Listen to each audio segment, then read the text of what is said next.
Okay, thanks, Nick. There you go. Thank you. Thank you very much, Nick. Okay, welcome everybody. It's good to see everybody for this second meeting of Forum during the autumn term. Before we start though, I'd like to begin as usual by welcoming those members of the public and press who are watching the live stream of this meeting via the Council's website. Minutes of the meeting will be produced in the usual way, and a recording of the meeting will be available to view on the Council's website on the meeting page.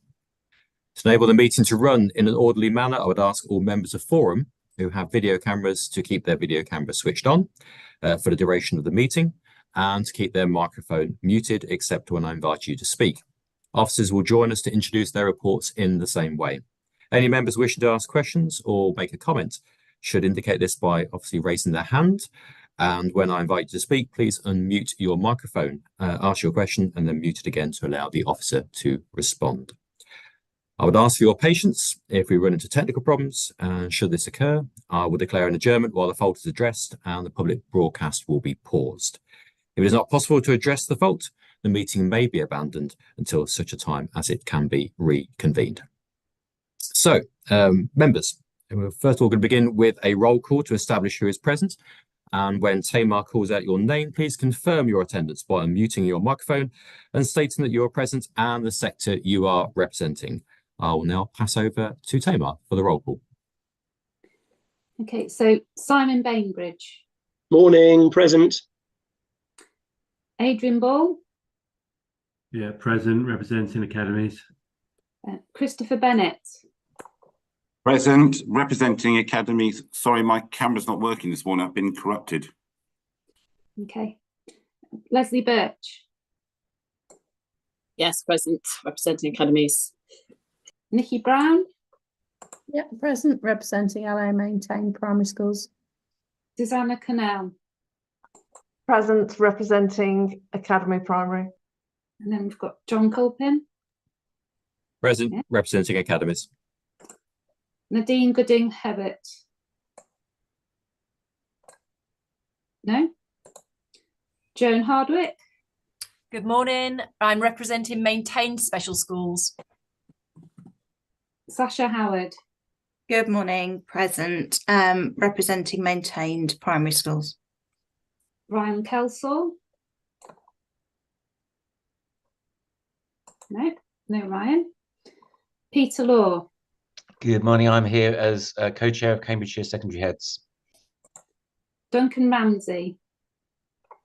Good morning, everyone. Here representing academies. Karen Scott. Morning, representing Maintained Nursery Schools. Richard Scott.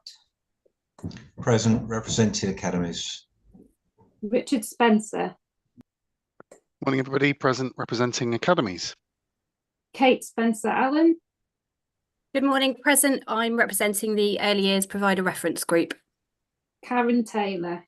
Good morning. Cara Taylor, present, representing the academy sector. Mark Vickers. Morning, everybody. Present, representing Academies Alternative Provision. Sarah Conant. Morning, representing the Diocese of Ely. Councillor Claire Daunton. Good morning, Claire Daunton, County Councillor for Bourne Division and member of the Children and Young People Committee. Councillor Michael Atkins. Good morning, member for Hardwick Division and Vice Chair of the Children and Young People's Committee for the County Council. And Councillor Simone Taylor. No. Is there anyone else that I've missed? Nadine Gooding, I've just joined, apologies. Right. Lateness, representing hospital education. Okay, thank you very much. Tamar, sorry, just joined as well. Ryan Kelsall, representing Academies sector. Great, thank you, Ryan. And I'm Helen Brooke, representing the unions. Ah, yes, Helen. Yeah, I'll make sure I've got you on the list as well. Thank you very much, Helen. Thank you very much, Tamar, and thank you to everybody for your attendance this morning, especially to school colleagues when this is such a busy time of the year. Okay, let's get on with the agenda this morning. So first of all, please, would Tamar, can you report any apologies for absence? I think we've only got one, haven't we? Yes, apologies received from Claire Clark.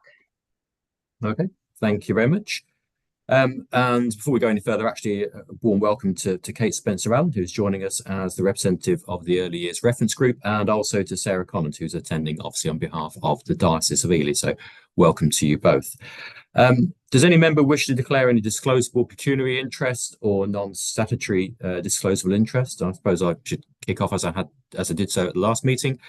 We have an item on growth funding, and if I think I've got this right, 2 schools in Anglia Learning, the organisation of which I'm CEO, have been included as part of the group of schools that actually are in receipt of growth funding, because we're talking very much about the policy and the general principles as opposed to approving actual allocations for individual schools. I think we've determined previously it's not a reason for me to step out of the meeting, but I think I need to declare that. Anybody else wish to declare an interest in that or any other item? One of my schools will be in receipt of growth funding as well. I think that's Thanks, Susanna. Thank you very much. Adrian? Yeah, I've got one in there. Almond Street's in there. Thank you very much. Just quickly, Richard Scott? Yeah, I've also got potential for growth funding for next year as well. Thank you. And Leslie Birch? I'm sure we'll have some schools as well, potentially. Okay, thank you. So I think it's just useful for us to declare those points, even if it doesn't actually affect our attendance in that Align particular my item meeting. interests with Leslie, John as well. Okay, thank you very much. Hopefully being able to capture those points, Tamar. Okay. Yes, yeah. Thank you very much. In which case we'll move on to the next item on the agenda, which is actually looking at the minutes of the 3rd of November. And this is to agree those minutes for accuracy. So I'm going to very briefly go through those pages one by one. And again, if you actually have a concern or an amendment you think needs to be made, please can you raise your hand? But they are points of accuracy only.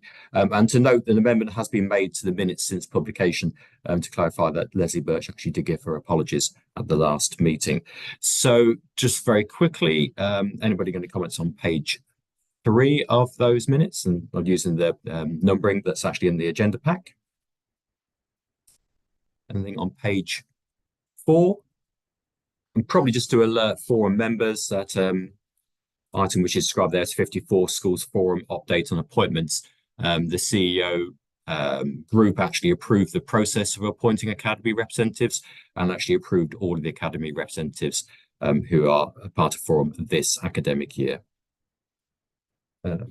Page 5 of the minutes. Page 6. Page 7. And finally, page 8. Okay, I can't see any raised hands, so I'm assuming that all forum members are happy with those minutes and you regard them as being a correct record of the meeting that took place. Thank you very much. And just one point, probably going back to page 7, forum members will be aware that I did write to all Cambridgeshire MPs using the information provided by the F40 group. I've had some replies from some MPs, not all MPs, and we're happy to share those with forum members if you find that useful, just setting out the position of the government and other political parties in terms of funding pressures that Cambridgeshire faces. Obviously, one of the asks in that letter was for the Chancellor of the Exchequer to reflect those funding pressures actually in the autumn statement. I think we probably know what the answer to that is, but I think that comes up in the paper later on. Okay, thank you very much.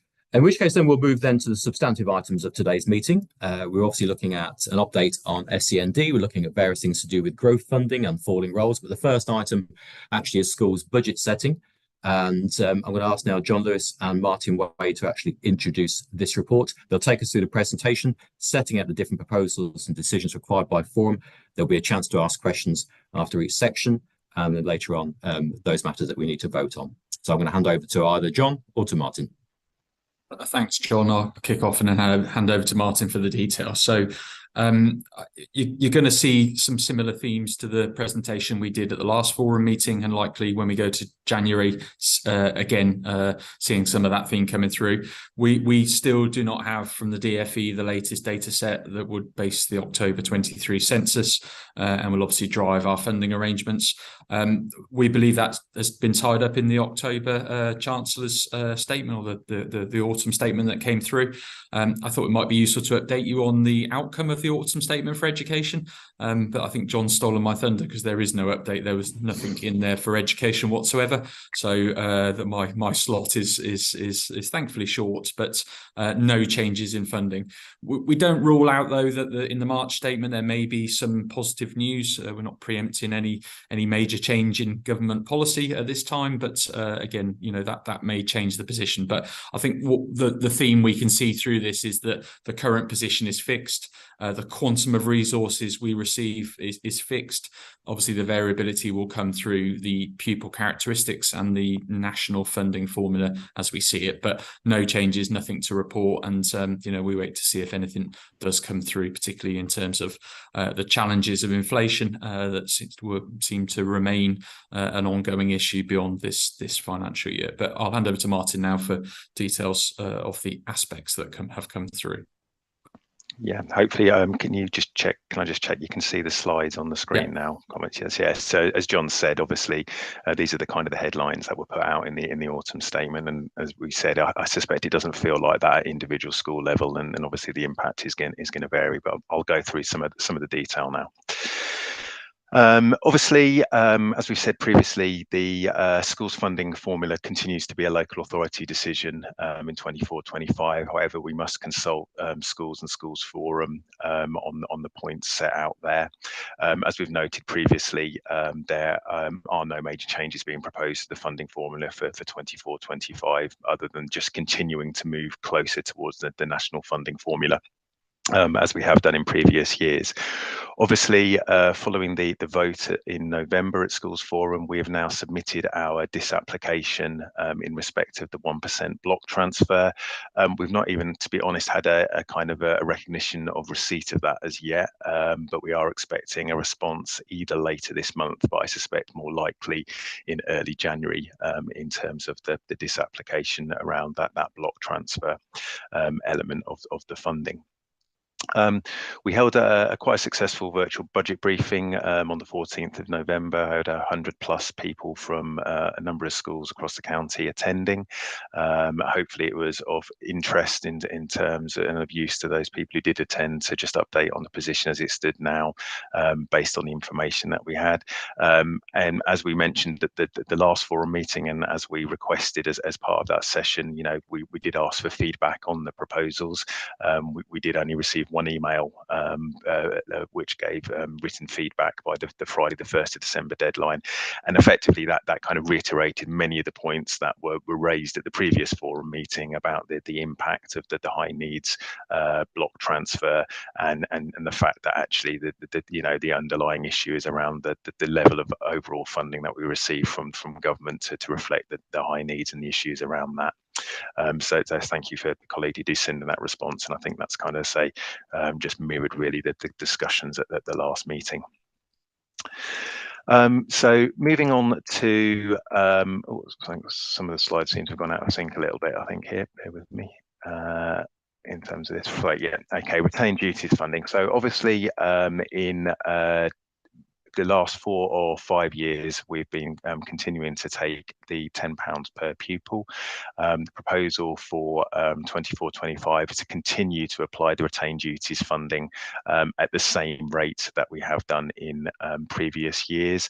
I've slightly updated the calculation figure there to reflect the change in pupil numbers within the maintained schools. So this is reduced slightly down to £271,000 compared to the higher figures in previous years for that allocation. Again, that might change depending on any future academy conversions and any final changes to overall per pupil numbers. Equally, as we discussed at the previous meeting, we have proposed to continue the de-delegations which apply to maintain primary schools only.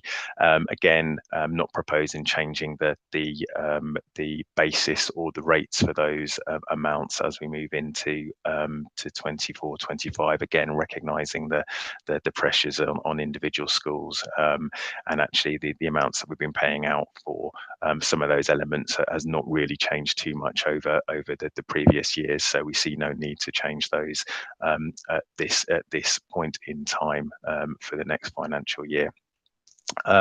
So first kind of point of action or recommendation request for forum is to our maintain primary school representatives to vote to approve the retained funding and all of those de-delegation amounts. So I'll pause there for any initial comments or questions on those elements. Thank you very much, Martin. Does anybody have any comments that they would like to make? First person I can see is actually Nikki. Hiya, thank you. Can I just check, are we going to be investing in a new system around admissions? Just because does the de-delegation include managing admissions process or not? No. So the costs and implementation of the new admission system is going through a tender process at the moment. We don't fund that from the DSG. The cost of admission sits in the centrally retained schools budget, it's not a de-delegation amount, so it's not linked to any individual school. That's dealt with as a totality across all schools. Okay, thanks. Thank you very much, Nikki, and thank you, John, for your answers. Helen Brooke. Yes, thank you.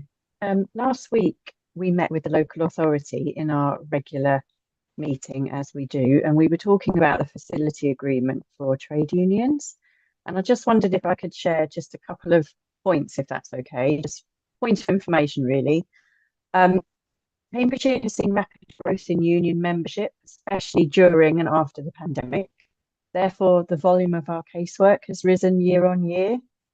County secretaries, particularly those in the larger unions, are just overwhelmed at the moment by caseload. Demand is outstripping supply. The largest union currently receives 3.7 days per week of facility time, so that doesn't even cover the basic working week. I've been in this position of branch secretary for 7 years, and in that time there's been no increase in the per pupil price, which is currently, as you said here, £1.10 per pupil.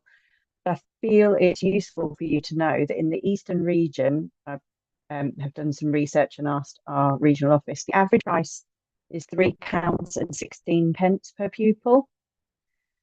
So if there was any potential to raise the price from £1.10, raise it, that it would be really warmly welcomed. Thank you very much, Helen. I don't know whether, John, you've got a response to that. Yeah, just obviously, I've had the conversation with the unions. We review our facilities agreement each year, and we will be looking at the relative demands by union group. So we do look at membership numbers, etc. I think any change, and it's good to have, I think it's appropriate to have this debate here, any change would impact not just the maintained schools, because we're just talking about maintained schools, but obviously the academies that do buy in. We are fortunate in Cambridgeshire. We get good agreement around the benefits of facilities arrangements. We get more academies buying in than many of the other areas in the region and both nationally. So I think there is a quantum issue there about the amount of resource that we may receive, but I think it's appropriate Helen raises that, and we'd welcome some views on how we shape this or the position that Forum may have on this. Obviously, only directly related to maintained schools here, but obviously I will reflect any changes in uplift in the academy sector too when we look to recover those costs in the academic year. Thanks. Thank you very much, John. I don't know whether anybody else wishes to respond to Helen's point there about the significant role clearly that the associations play in supporting schools and supporting their members as well, and that point in terms of actually how much is allocated towards the per pupil rate. John, sorry. I totally agree with what Helen was saying and what Jonathan was saying, but I do need to raise that schools are currently going through financial strife. We have had unfunded pay rises. And some of our schools were looking at redundancies. Even a £1 lift, that's going to actually impact on our staff as well. So I think we need to look at how this will affect schools, because any increase in anything is going to have a detrimental effect on our staffing. I think most of us would echo that point, and I'm sure that Helen understands that as well. I think it's something we need to keep obviously under review, and it's a question about whether that forum is a place for that conversation to happen in terms of actually how much money is part of the facilities agreement, so on the de-delegation. I think at this point, all we're just sort of taking initial reflections and thoughts, because it is a very difficult issue in terms of the wider funding problems that we face. Christopher? I know I'm representing academies, but personally speaking, I know from other colleagues I speak to, we value the contributions that unions make to our schools, and we actively seek to have those positive relationships, and knowing that being able to deal with issues before they become problems also supports our colleagues within schools. If we talk about their well-being, knowing that they've got a colleague who will support them, particularly if there is, as we know, the benefit is about them being able to raise something which is potentially a sensitive issue within the school, and perhaps doing that anonymously. But being able to pay for teachers to spend some time supporting other colleagues, I believe is better than perhaps the unions buying in their own non-teaching staff to work with teachers, because being a teacher myself, once upon a time, it's teachers who really understand the pressure that teachers are on. Thank you. Thank you very much, Christopher. I think what we'll do, I'll just sort of check to see if there's any other further responses. John, sorry, John. Yeah, sorry. Yeah. I'm just wondering if, obviously, at the moment we're going through a process with the unions about relative numbers, some of the tweaks in the facilities agreement. I wondered if we could perhaps bring back a short paper to the January forum that sort of pulls that together. This is a good forum because it's kind of cross-cutting. I don't think we've got anywhere else we could do this, but to look at those that sort of demand, the pressures, the number changes. I think it's going to be difficult in this financial year probably to make some of this current year, but I'm really keen that we sort of have a view on what the future might hold, how we may adjust that, what the relative pressures are to bring that forward. So if you're happy, we can do a short paper for the January forum. I think that would be a very good idea. I think obviously it's a wider conversation than forum as well. I think there's conversations to be had with CPH and CSH about this as well, because it impacts very much on the operation of schools and the relationships they have with unions, and probably for CEOs. But I think if you were able to bring back a paper that kind of set out a number of options, reflections and thoughts, it actually provides a narrative for that discussion. Probably the last point on this, unless I've missed any further hands up, Richard Spencer. Yeah, I'd just like to point out, Susanna raised it in terms of the funding pressures that school are under at the moment. The issue is, of course, that when that leads to potential redundancies, the role of the unions is critical in supporting staff. There's a staff wellbeing dimension to this.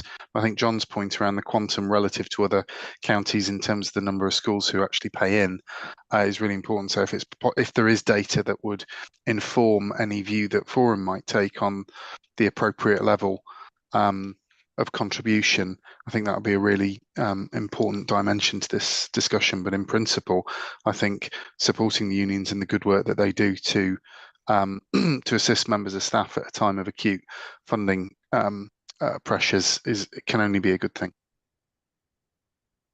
Thank you very much, Richard. Okay, I'm just checking to see if there was anybody else who wanted to make a point, but I think we have a clear action there in terms of bringing back some further thoughts and reflections at the next meeting, even if actually we're looking perhaps into the next financial year or the financial year after that. Okay, thank you very much. In which case, then what we're going to do now is actually to respond to those points on the screen there that Martin was taking us through, and just to go through that, obviously looking at education functions and dedelegations, and that maintained primary school representatives on forum are asked to approve the following: the continuation of the retention of the £10 per pupil from maintained schools to services specifically provided to maintained schools, continuation of dedelegation in respect to contingency, continuation of dedelegation in respect of free school meals eligibility, continuation of dedelegation in respect of maternity and paternity cover, and the continuation of dedelegation in respect of the trade union facilities time. This vote is for maintained school reps only. I'm hoping, and please do speak, Sasha or Nikki, that we can take the whole of those recommendations as one vote. I'm not getting the indication that you perhaps wish to sort of separate them. And we're now going to do a roll call of maintained primary voting members. If two people can actually be called a roll call. Can you indicate, please, when I call your name, if you agree, disagree, or wish to abstain? So first of all, Sasha, Howard? I'm happy to agree. Thank you. And Nikki Brown? Yeah, agreed. Thank you. Thank you. And for the record, Tamar, please, can you confirm the results of that vote? It's unanimous. Thank you. Thank you very much. Probably one of the easier ones you have to kind of determine for us, Tamar. Okay, in which case I'll hand back to Martin at this point to talk through pupil numbers, growth funding, and exceptional premises factor. Lovely, thanks, John. So yeah, so as John mentioned earlier, obviously we're still waiting for the final data sets to come out from the DFE, hopefully later this week, early next. But we've done some initial analysis based on sort of the unvalidated census data, just to see what that might look like in terms of overall numbers. And Appendix 2, which came along with this information pack, showed the school level changes between last October 22 census and this October 23 census data, and some quite interesting. So as you can see there, relatively small overall net decrease within the primary phase, and a continued increase within the secondary phase. But obviously, as always with this data, the summary doesn't tell the whole story. So obviously, if you look at Appendix 2, there are some quite significant increases and decreases at individual school levels, which will obviously have a direct impact on the funding those individual schools will receive as part of the 24-25 funding allocations. So we briefly discussed growth and falling roles funding at the last meeting. So just a little bit of an update on the kind of further work we've done looking at this. So again, based on the unvalidated data, census data, the estimate of the amount of growth funding that we're going to receive for 24-25 is now in the region of about £3.2 million. We also referenced last time the fact that for the first time ever, there's also going to be a falling roles funding element of funding allocated to the local authority, looking at the changes in numbers between the two census points. Now, despite that overall reduction in the primary phase, and despite those reductions that you'll see in Appendix 2 at individual school level, actually, when all of that information is consolidated up to these middle layer super output areas, actually, there's only one of those areas which actually triggers falling roles funding from the DFE as part of their overall calculation.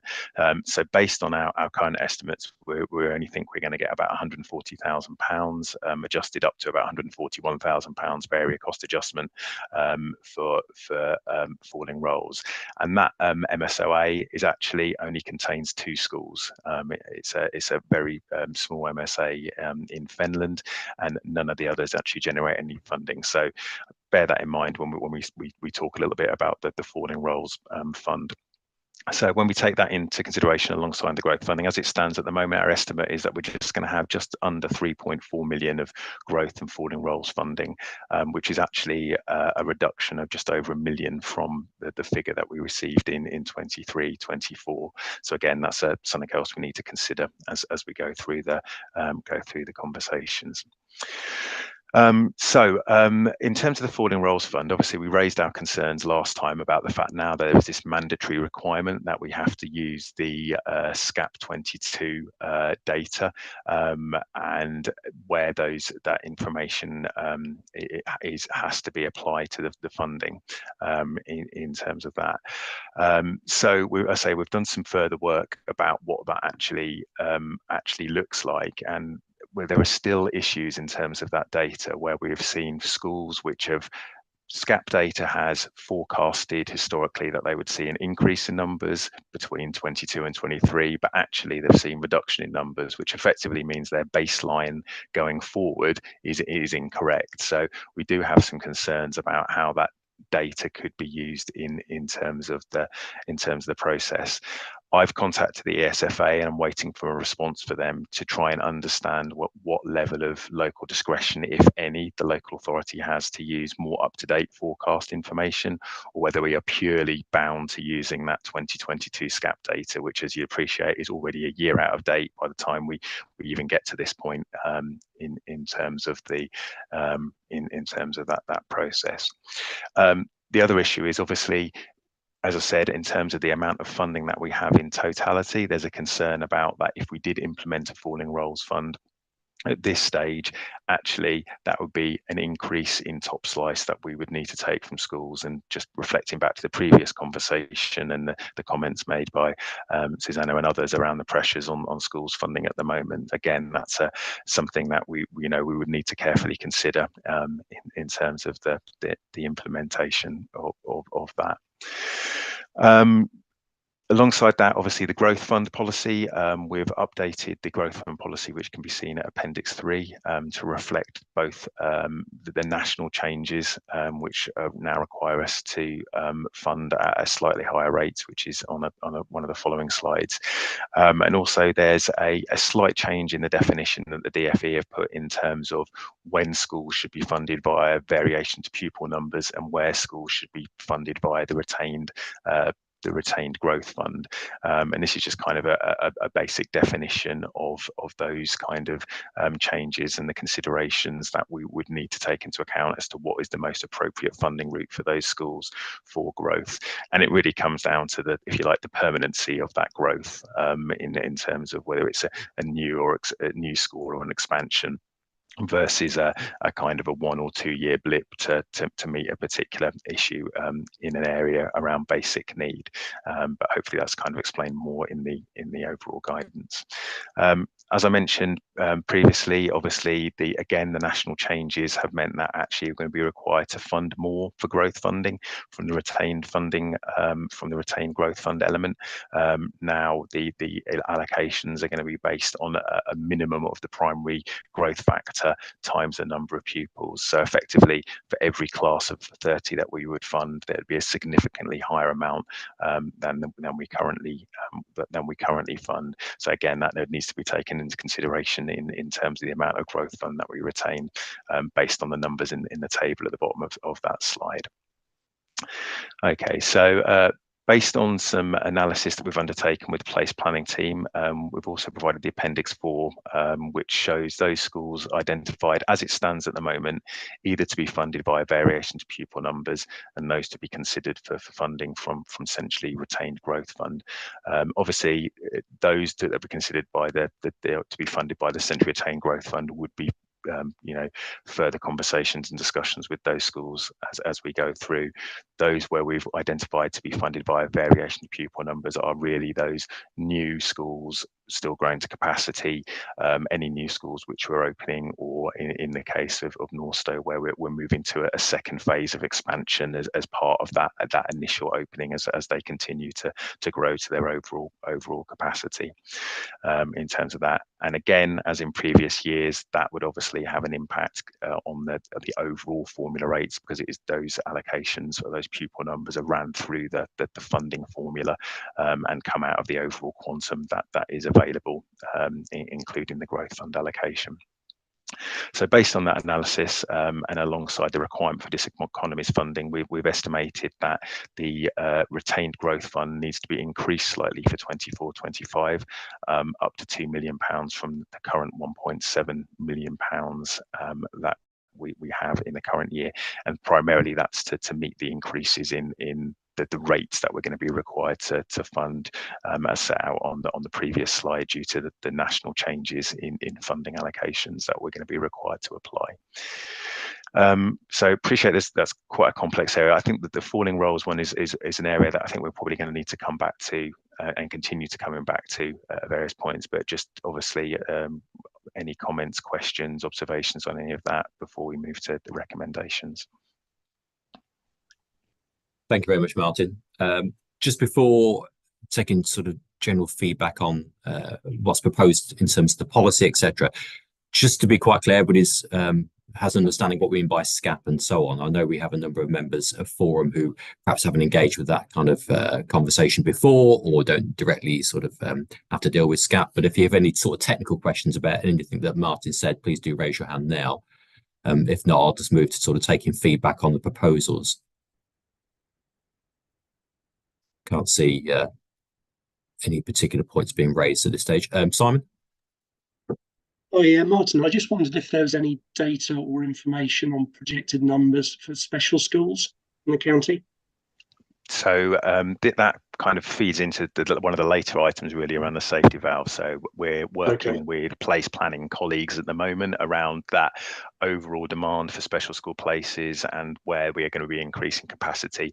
That doesn't feed into this growth fund element, and actually that's one of the issues that we have in terms of actually there is no growth fund, as it were, for special schools, because it's not dealt with in the same way by the DfE. But as I say, that is a separate ongoing piece of work around looking at the special school capacity and needs assessment.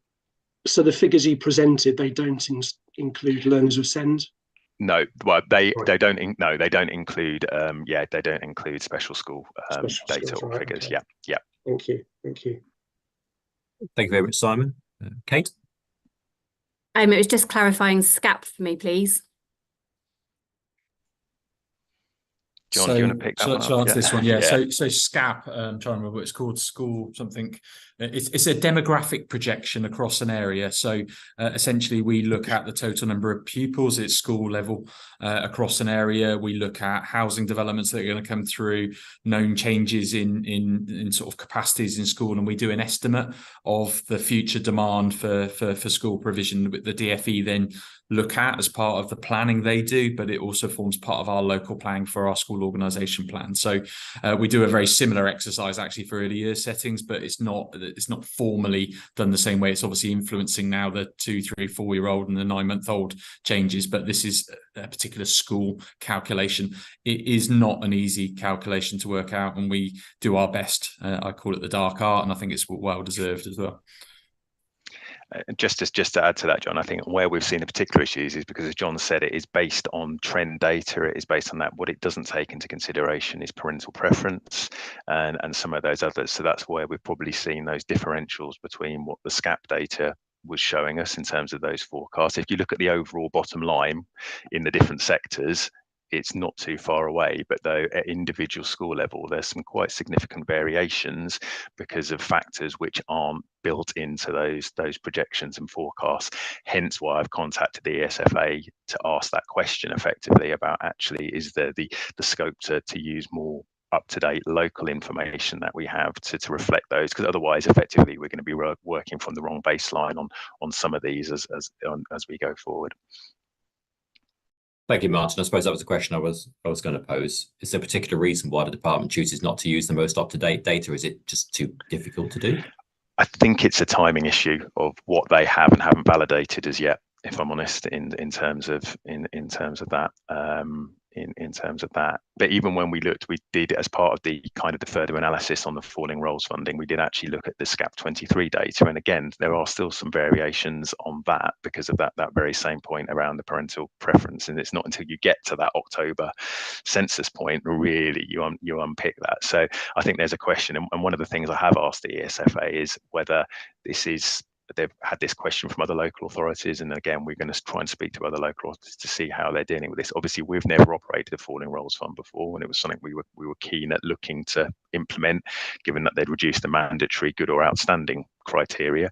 But I'm going to try and speak to other local authorities who have previously operated a falling roles fund to see actually if this new mandatory SCAP 2022 requirement is actually causing them similar issues in terms of that data.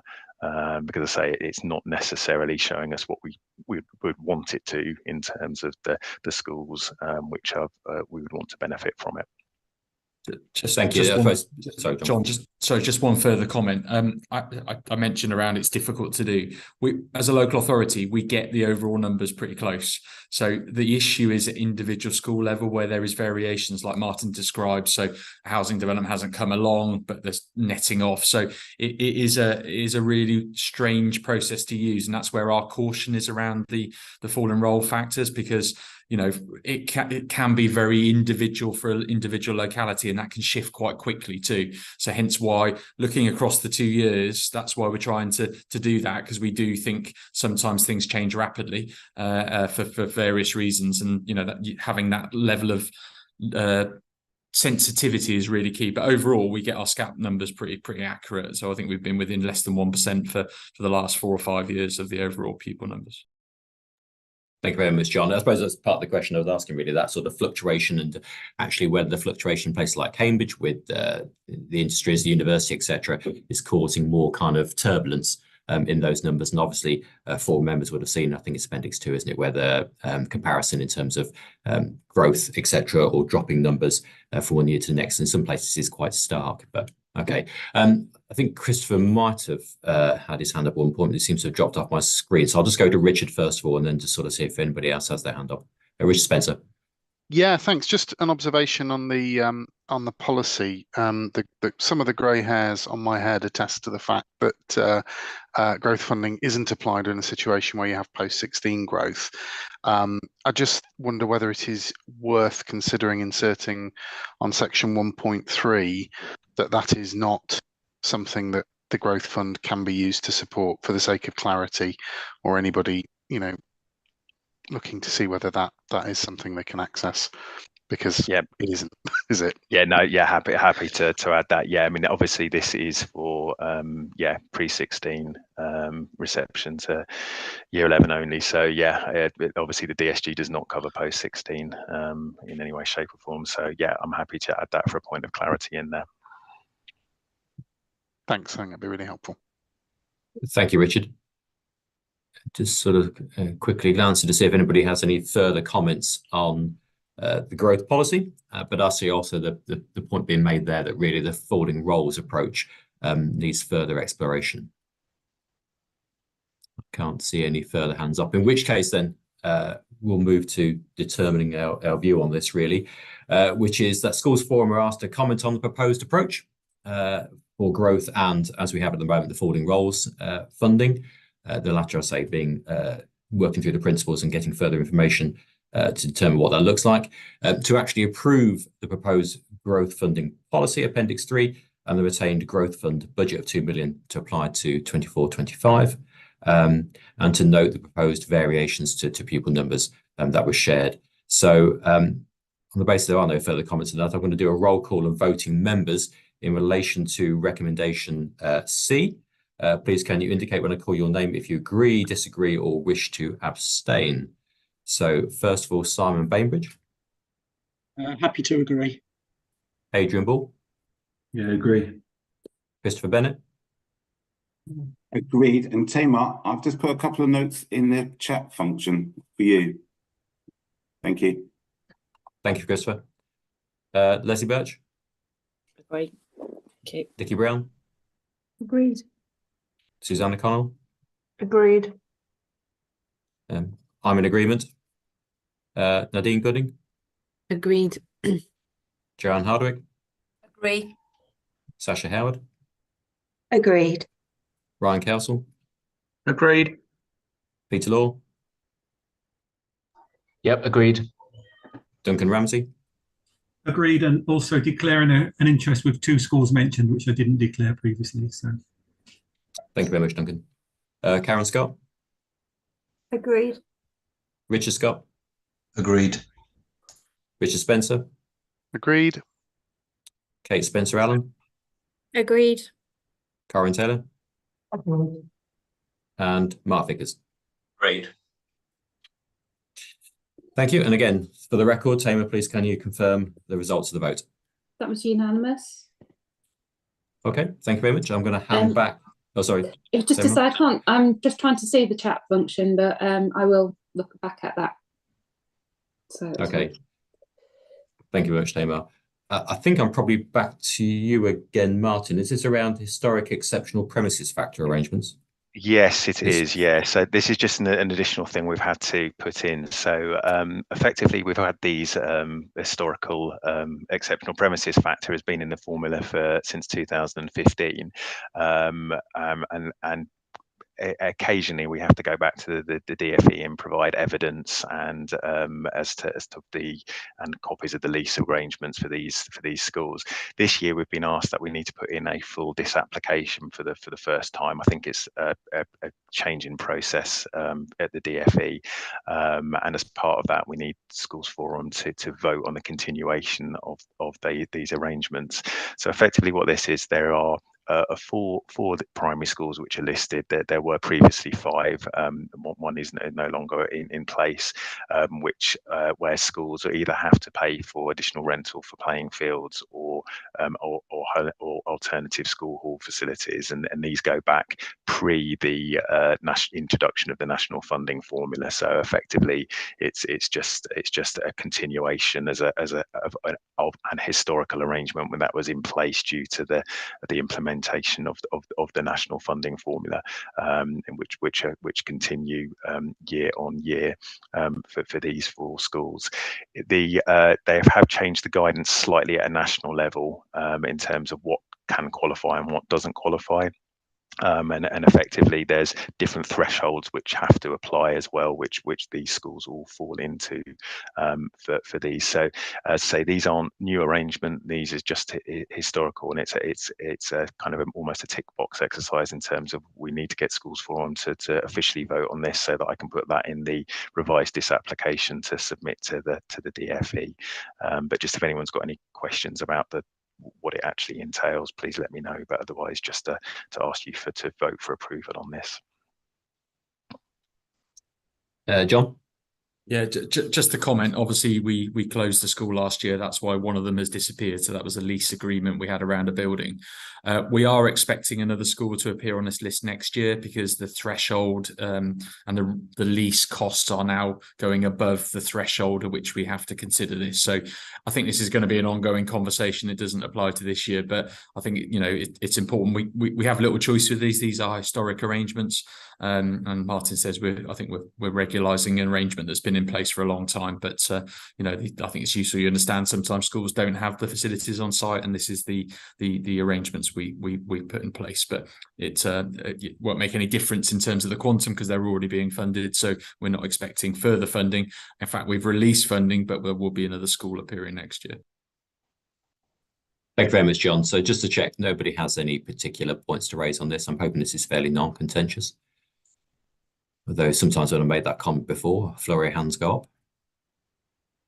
Okay, in which case then, in order to meet our role as forum, we need to vote on this. So I'm going to go through this fairly rapidly.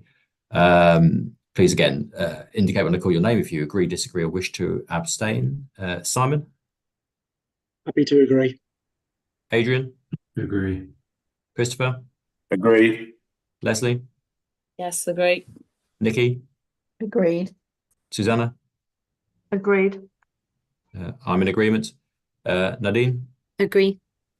Joanne? Agree. Sasha? Agreed. Ryan? Agreed. Peter? Agreed. Duncan?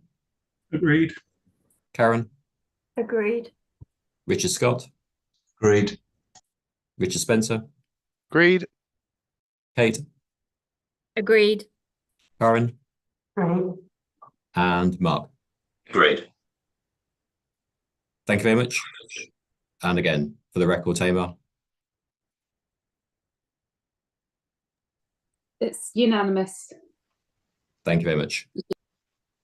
And I'll just briefly hand back to Martin or John for this last bit here.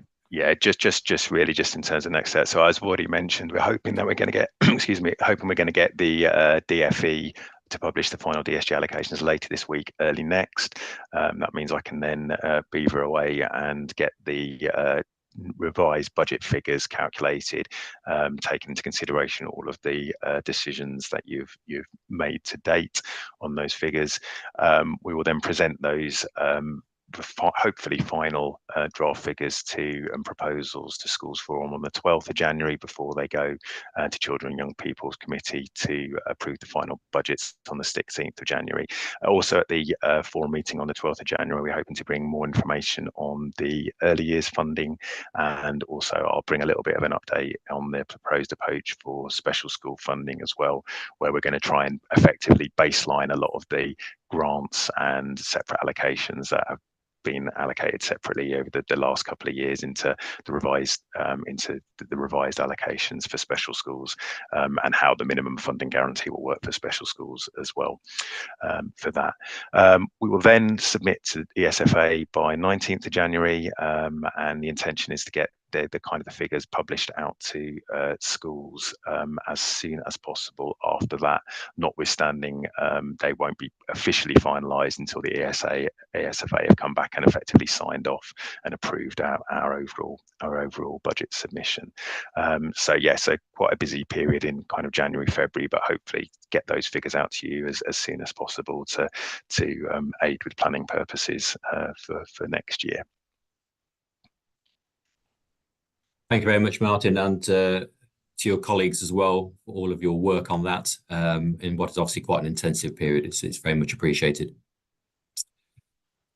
Okay, in which case then we'll now move on to the next item, which was special educational needs updates, in particular looking at the safety valve.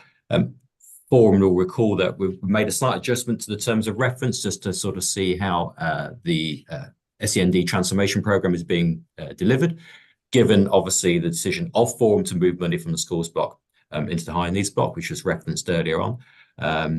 And so we'd ask John to come back to Forum with a bit of an update in terms of how that transformation programme is going, what are the strengths and what are the challenges which are still being faced in terms of delivery of change in respect of SEND. So I'm going to hand over to John now. Thanks, John. So I'm conscious you've had this presentation sent around to you, so I'm going to cover it fairly quickly and allow time for discussion. So I think it's important to put the transformation programme in context. It is part of our safety valve arrangement, and obviously on top of that overlays the demands, the challenges that schools and yourselves are facing every day around that increase in that growth. So try to sort of lay out the context alongside obviously the work we are attempting to do to change the system, and you know that obviously that imperative around the overall financial position too. So I thought it's useful to just cover the whole piece. So I'm sharing some data. There's a couple of slides here of data around demand. We are still seeing demand increasing. I think it's quite exceptional what we've experienced in the last 5 years, but the challenge continues. So more EHCPs. We are seeing a particular spike around initial requests for assessment coming through. Again, I think that reflects some of the challenges around behaviour, emerging SEND, particularly SEMH needs that are coming through in the sector that are causing us some challenges. But we're seeing a slightly different profile, so more in secondary and slight reductions relatively in terms of growth in the primary and post-16 arena. But this is causing, you know, obviously more challenges in the system, and made the comment around there against our forecast numbers. You know, our safety valve is all based around what we expected to happen with growth and demand, and the two estimates that we've made, because we've rebased it since that time, both are being exceeded. And you know, when you look at the numbers, the relative numbers, the 212, the 106, this is huge resources, huge challenges, and placing pressure on the system more generally. I've also commented about timeliness measures. We are experiencing that demand coming through. It's placing challenges both for schools and SENCOs, but also on our statutory assessment team, our education psychologists, and through then into our specialist placements. And despite the increases that we put through, the demand is still significant, and again, much higher than we anticipated when we developed our proposals around the safety valve. and perhaps more significantly, way above our funding and our funding estimates for where we are.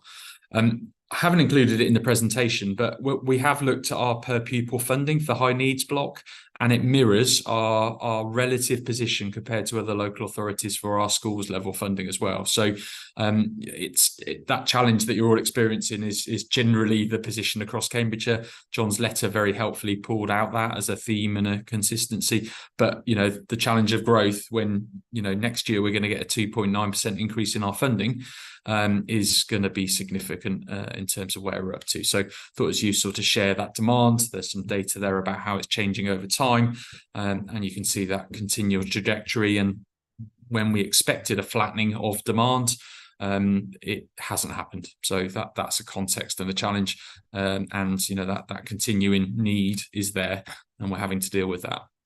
I thought it was useful to share this latest data. This is the latest benchmarking data the DfE's produced.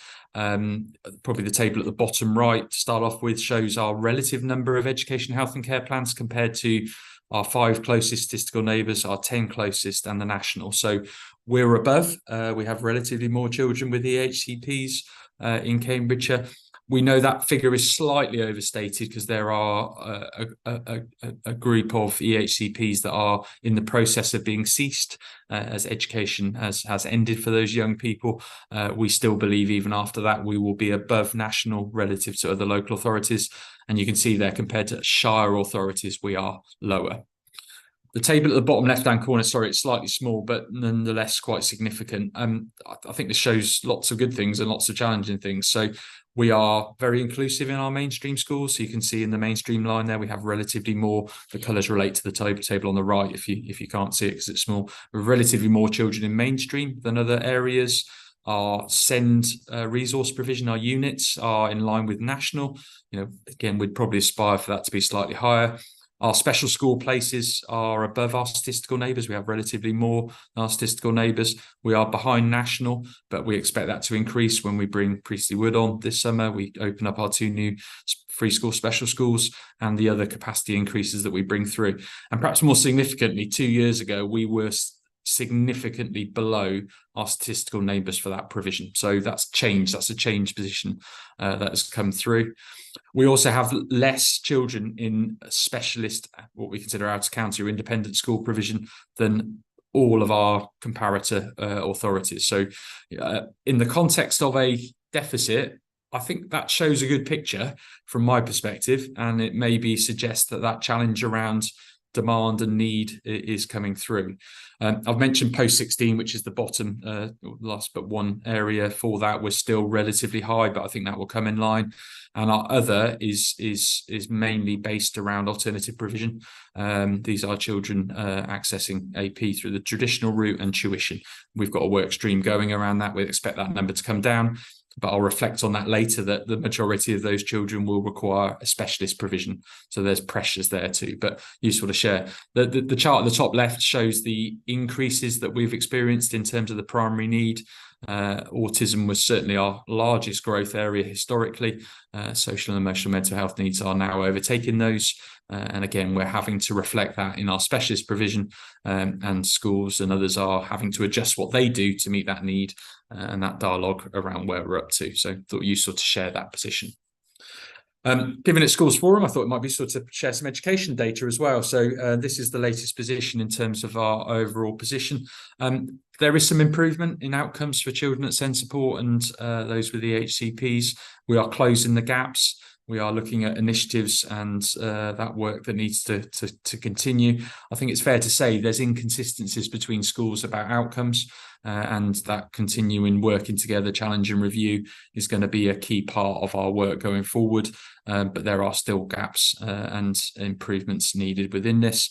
They're similarly replicated at Key Stage 4, and apologies, I haven't got that data on here, but Key Stage 4, there is a gap, although again, we've seen, particularly at EHCP, some improvement in our Key Stage 4 outcomes. So transformation program you'd be familiar with. Again, I'm repeating some of the things here. This is agreed by the DfE as the basis of our safety valve arrangements.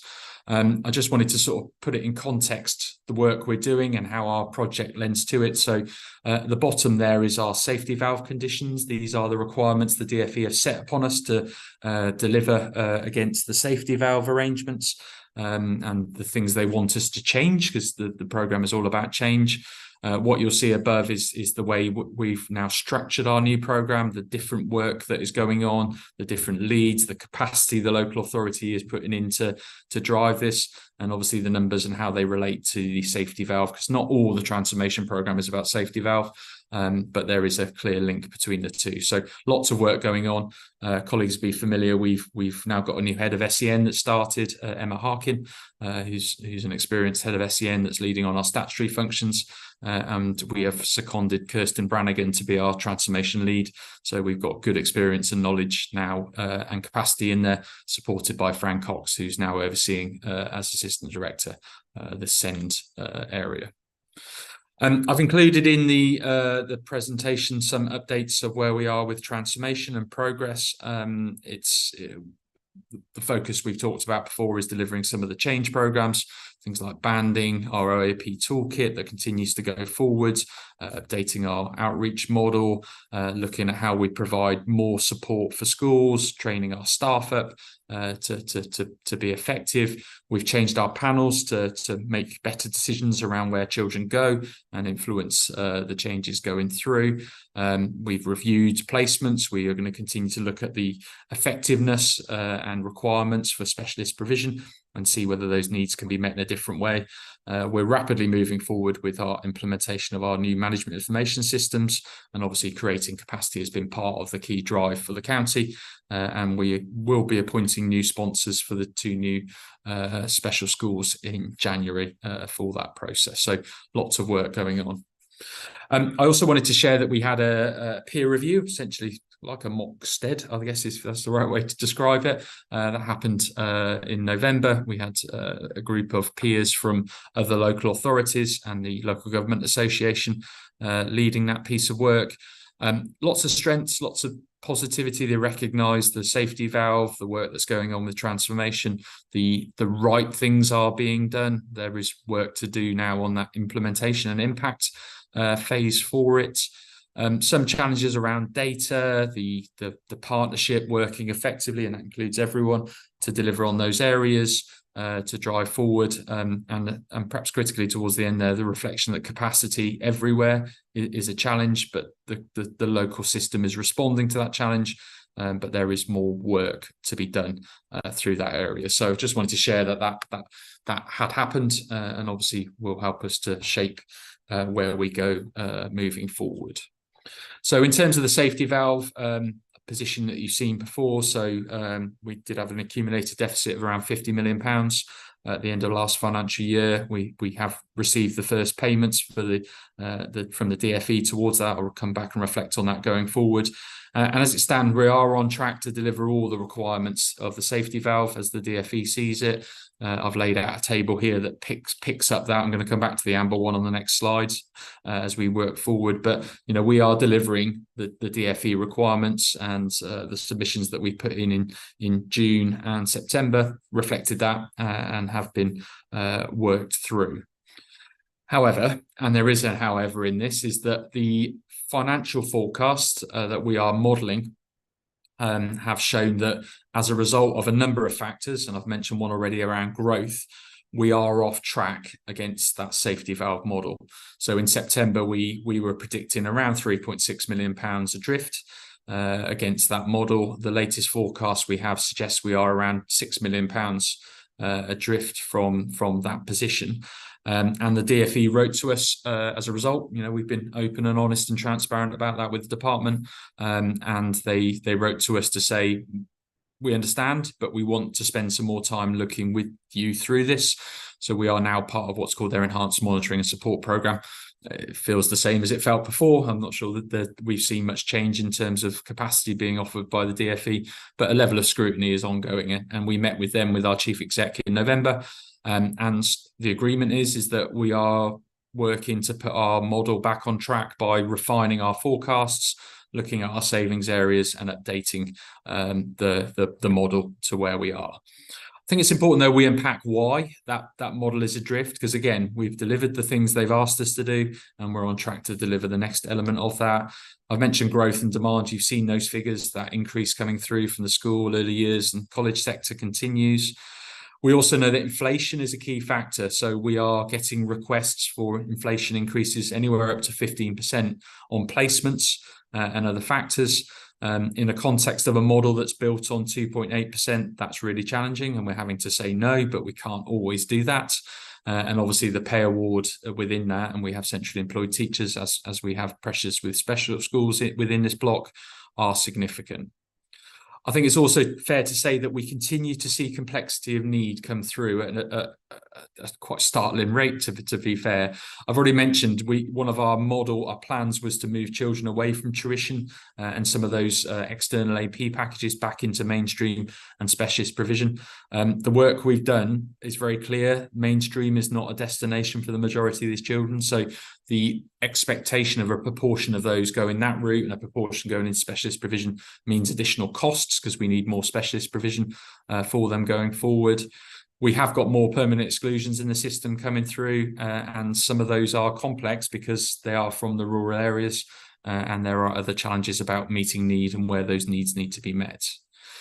We also can see that through the SEMH, social, emotional, mental health needs coming through, the cost of EHCPs for those needs are higher than our more traditional needs for SEND. And again, that wasn't forecast in our model, so we're having to reflect and update our model to do that. We've also seen some delay. Some of that is driven by within the local authority having capacity in place to deliver some of those changes. We've now got that capacity there, but some of the savings we were expected to deliver have been delayed. I will be writing to schools about the budget papers that the council released earlier this week. There are some elements of the DSG savings that will feature as part of that, and those changes that will come in through. But we're also our model is being affected by other changes that are outside of our control. So there are a number of DFE projects. So for instance, the Gammon and Gay Special School, we believe will be delayed by a year. That has significant financial implications, anywhere up to £2.6 million net as a result of those children not accessing that provision that will impact upon us. And we also know that the delay in opening the new secondary school in Fenland is meaning that we are having more unplaced children, and we are having to provide alternative provision because there is not a secondary offer for them. So that is causing us challenges too that are impacting upon these positions. So we're having to work through those areas and those challenges. Finally, and then I'll come to Simon for the question I think I've done at the end of this. Systems and datas, that is one of our biggest issues. Understanding the needs, how they're changing, really difficult. We've got a lot of information that is produced manually. It's hard to monitor.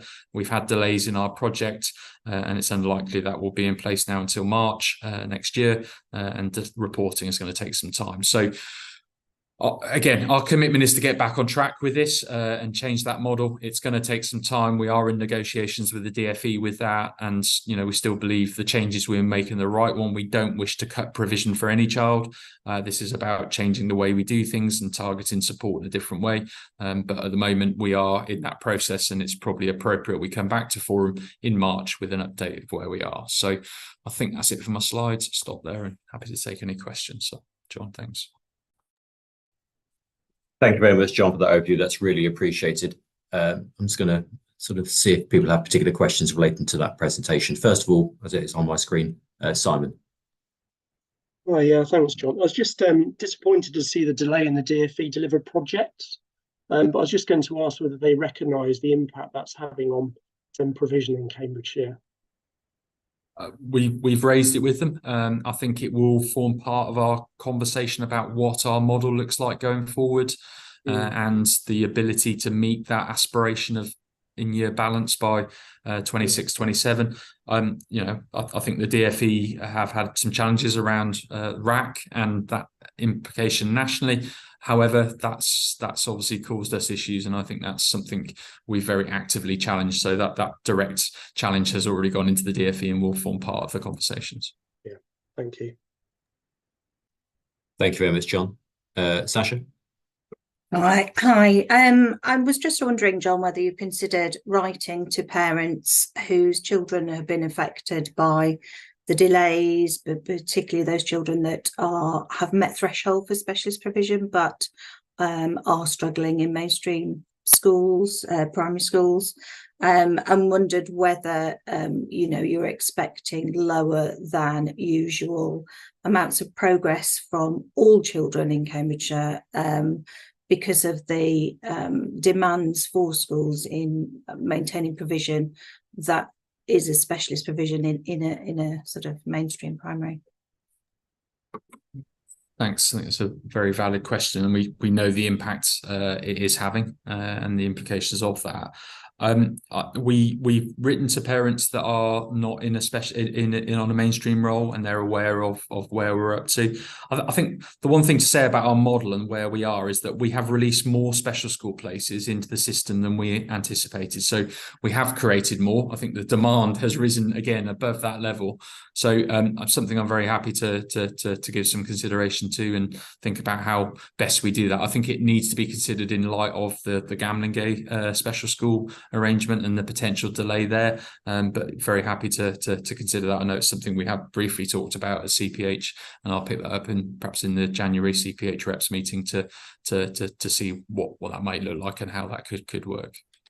I think in terms of maintained schools particularly, it'd be really good if local authority could write to staff as well who are really putting an awful lot of additional effort and to support children in staying within education. Yeah, I think probably an update to all staff might be useful around the whole bit of forum. Actually, I think challenges on funding, pay awards, pressures, their cost of living issues, those factors. So yeah, again, very happy to pick that up and perhaps prioritise that getting done before I leave. So yeah, absolutely happy to do that. Thank you, John. Thank you very much, Sasha. Richard Scott. Yeah, I've got a question about the banding. In terms of meeting the specific needs of individual children, how's the local authority going to ensure that you meet those needs through a banding process? Just a sort of clarification on that, really. So the banding system essentially defines the type of provision and support a child will need based upon those needs. Our intention is then to overlay that with a costing model, whereby we would say, the HCP says this, it matches to that type of provision and that type of need, and the funding is this. I think the challenge is going to be, we will have to best fit funding against the cost. I think there's a reality to that. I think there's a reality around how the notional SEND budget interacts with the top-up funding too, because obviously you direct some of that resource to support those needs, and some of those needs will be met through the universal offer that's made in schools. So I think there's some thinking to do when we've got the model worked out, that recognition of how needs match against the banding, then work the way through. My view, it will be a very iterative model that we have to go through when it comes into place, but it will be a fairer, more consistent model than a current allocation based upon the current arrangements we've got. So I think the devil's in the detail, Richard, and I think that's how we would work it through. I think that reality about best fit and we can afford X% of the cost is going to be something we need to work through against the notional SEND budgets too. So I think I'd like that, because I think it's a relative measure of the pressure we face in Cambridgeshire around our funding system. So I think we will look at that. Yeah, the concern I have is where you might be able to challenge, where schools might be able to challenge around the provision of the need. Yeah, that will be part of the process, though. Whilst it's not a negotiation, it is a recognition of how an EHCP leads into the banding system, leads into the funding and the resources that are attributed to the young person. Okay, thank you. Thank you, Richard. Councillor Taylor. Hi, thank you. Obviously, you spoke about Gamblingay, John, and with the not being, on course, but we have got Samuel Pete, which is being developed now. Do we have a completion time for that? And I know Joanne, I think Joanne was on the call here as well, but do we have a completion time, and how will that impact, hopefully positively, on the safety valve? Well, we because we knew about when that was going to be delivered, it's already factored into the safety valve, so there's no upside to it. I think what the school have done and really helped us with is they've taken children in advance of the building being built and really squeezed their place, which I have to say all our special schools are being fantastic and really working hard to try and accommodate more needs than perhaps they would like to, or I think the physical space is considered, but it is challenging, and we're having to look very carefully at the mix of children, the ages, what can be supported. So it's already included, Councillor Taylor, within that calculation. So but that we have had the upside that actually we probably saved some children going into independent school provision because we've been able to meet their needs locally. So it's not going to support us, but it's an important part of the system already, and we've had some upside to them working with us. Okay, thank you. Do we have a completion date on that? I'd love to say, I know they're on site at the moment. I'm very happy to drop you a note and let you know when that's going to be. So I think we're aiming for around Christmas, but don't quote me. I will get an accurate figure for you with that, but they're certainly on site now. Are you talking for Samuel Pepys? Do you want me to just give you a quick? Yeah, sorry, I didn't know you were on. So apologies, I hadn't seen you. Thanks, John. No, Simone, it is all on track. So as you know, it's in different phases, but for the full completion, we're looking at, it'll be a year's time. So November 2024, with a phased increase of pupils coming to join us over that academic year, hopefully. Yeah. Thanks, Joanne. Thanks for what you're doing. Thank you. Thanks, John. Thank you, Joanne. And certainly to echo that point made about the support being given to the system by our existing special schools, I think is noteworthy, and obviously to share with the special schools heads group the appreciation of Forum for all they're doing to maintain the system while we wait for new capacity eventually to come online. Ryan Kelsall. Hi, I think just a couple of things. One was around the banding model, and I think where that's been co-constructed, we did that at the Cavendish School with the local authority, and it's been very effective, and there has been the element to flex within it, but that's been a collaborative dialogue. So I think I'm hopeful that we'll continue. I know colleagues have been involved with development of the banding model, and I hope that continues, and there's an opportunity to review its effectiveness and adapt it once it's implemented, in case some of the concerns that Richard was raising are realised. And then the second element, I think, which is a bit more challenging, is around the idea of the notional funding, and that is challenging, but I think it's where schools are disproportionately picking up EHCPs from outside of their catchment area, and that's a huge drain on school resources. When you've got 100 or so, that's £600,000 worth of notional funding for increasingly higher need. And I would encourage, as we move forward, one of the things we need to do is, as a system and supporting the local authority, to hold each other to account more effectively about genuinely offering ordinary available provision. That there shouldn't, unless it's a child is going to an enhanced resource base, they should be going to their local school, and there should be no reason why one mainstream school should be able to meet the needs of a child any better than another when they receive exactly the same amount of funding. And I think we need to have a more honest conversation and robustly challenge each other around this, because it's making it unsustainable for some schools. And those would be my two comments. One good, one bad. Thanks, John. If I go back on that, John. Yeah, absolutely. We did share with primary heads some of the statistics about catchment, who's going, who's not. We've got them for secondaries as well. I think that's probably something to bring through the heads meetings to have a look at that and that model. And you're right, if we're not consistent at the OAP bar, because bear in mind the DFE will be setting that bar soon too, that has caused us quite a lot of issues, and it is putting pressure on other schools, and we very much recognise that. Obviously, we are continuing to fund schools that have exceptionally high numbers of SEND above their notional budget, but I'm not sure that's necessarily a solution. That is probably a sticking plaster to some of the issues, and we can't fund 100% of the cost anyway. So I think the system, and I use the system as a very broad term there, we need a bit of honesty around the challenge, who's doing what, is it consistent, and to work together and find solutions. So, you know, I very much welcome this very open debate and a very appropriate debate that we're having. And yeah, I think working together is going to be one of the key factors to make sure the safety valve does end up in that system change that is needed. Thank you very much, John. Nikki? Can I just ask also that the work that's being done around that includes a substantial piece of work to be done with parents around their expectations? Because I think even when we have got, you know, in our cluster, we've got schools that are delivering what it is possible and reasonable to deliver with the funding.